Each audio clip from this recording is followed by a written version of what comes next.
Before starting off this lesson, here is a surprise exercise for you. Fill in the box. Look at the names below. One of them is a valid name. Pause the video for a while and think of an answer. Are you done? Okay, this might be your answer. Switch.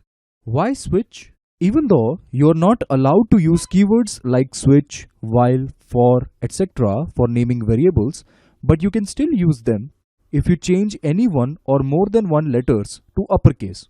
If you didn't get what I'm saying, then kindly have a look into the previous lesson where I had explained the whole situation. Okay, now we are moving on to our today's topic of consideration, that is printf. Recall these code snippets from the previous lectures. In the first printf, there is only one argument, that is Neso Academy, and that too in quotes. In second printf, there are two arguments, and the third one is quite similar to the second one, but the only difference is that instead of the two arguments, you have three arguments. If you observe carefully, in all these code snippets, first argument in printf is always within double quotes. Isn't it? The reason behind this is that the first argument of printf is always a string constant, that is, sequence of characters to be printed on the screen. The first printf prints Neso Academy, which is nothing but sequence of characters or a string. So that is okay. But if you remember, second printf doesn't print %d on the screen.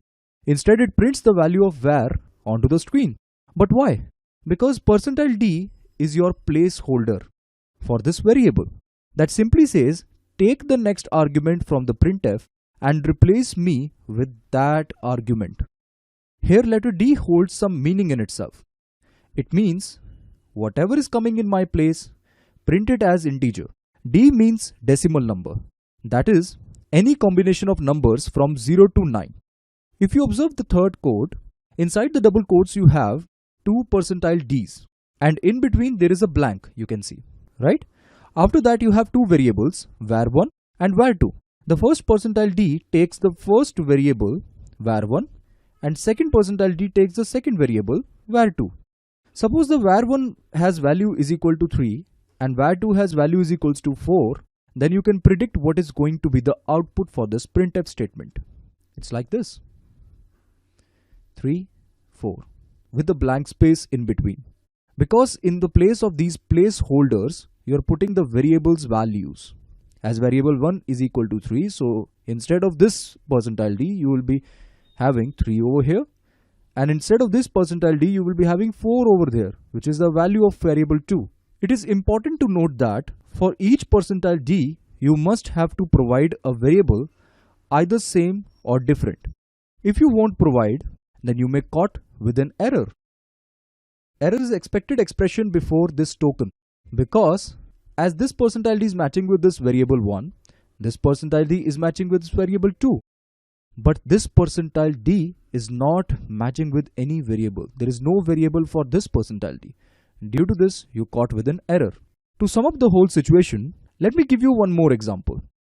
I have declared, define, and initialize three variables, one after the other, as you can see over here. And then I have mentioned another variable result of this arithmetic expression. You can see I have written variables instead of actual values, here in the arithmetic expression.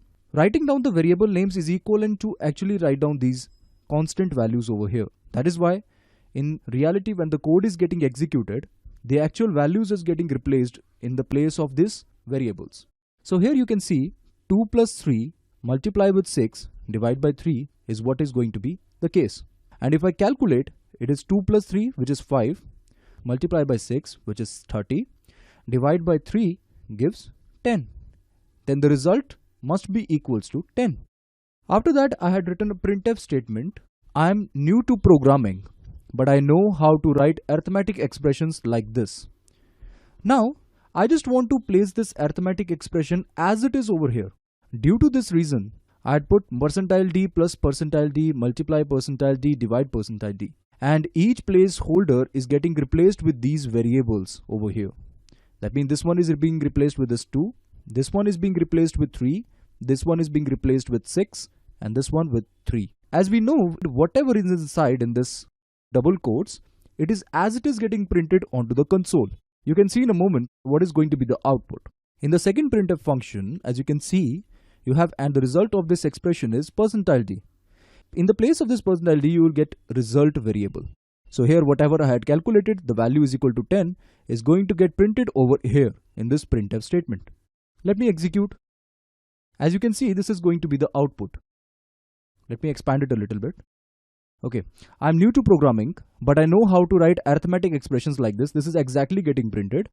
After that, you can see the %d has been replaced with these values, 2 plus 3 multiply with 6 divide by 3. And the result of this expression is what I'm expecting is 10. Process returns 0, this means everything is okay.